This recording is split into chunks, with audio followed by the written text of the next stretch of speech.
Hello అండి, నేను మీ సుమ. ఈరోజు పిల్లల్ని తీసుకొని పార్కుకి అయితే వెళ్తున్నాను.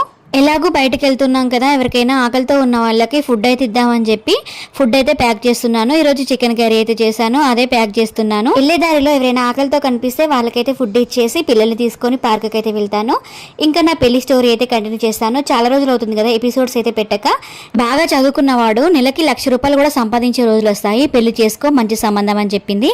అప్పుడు అనుకున్నాను ఏదో పెళ్లికి ఒప్పించడానికి నెలకు ₹1,00,000 అని చెప్పి నన్ను పెళ్లికి ఒప్పిస్తున్నారని చెప్పి. నాకు అప్పుడు తెలియదు కదా నెలకి ఇంత సంపాదిస్తారని కూడా నాకు తెలీదు. కానీ నా పెళ్ళైన తర్వాత బాగా చదువుకున్న చదువుకి మంచి జాబ్ అయితే తెచ్చుకున్నాడు. సింగరేణిలో అకౌంట్ ఆఫీసర్గా జాబ్ అయితే తెచ్చుకున్నాడు. మంచి పొజిషన్లో అయితే ఉన్నాడు. మమ్మల్ని అయితే చాలా బాగా చూసుకుంటున్నాడు. ఇంకా అత్తమ్మకైతే మేనకోడలని పెళ్లి చేసుకోవట్లేదని అత్తమ్మకు మనసులో ఉందట. కానీ పెళ్లి పైన అయితే బావ నిర్ణయానికి బావనే వదిలిపెట్టారు. బావకి మేనవల్లని చేసుకోవడం అస్సలు ఇష్టం లేదు, బయట అమ్మాయిని చేసుకోవాలని ఉంది. ఛానల్ని ఫాలో అవుతుండండి. అత్తకి ఇష్టం లేని కోడలు ఆ ఇంట్లో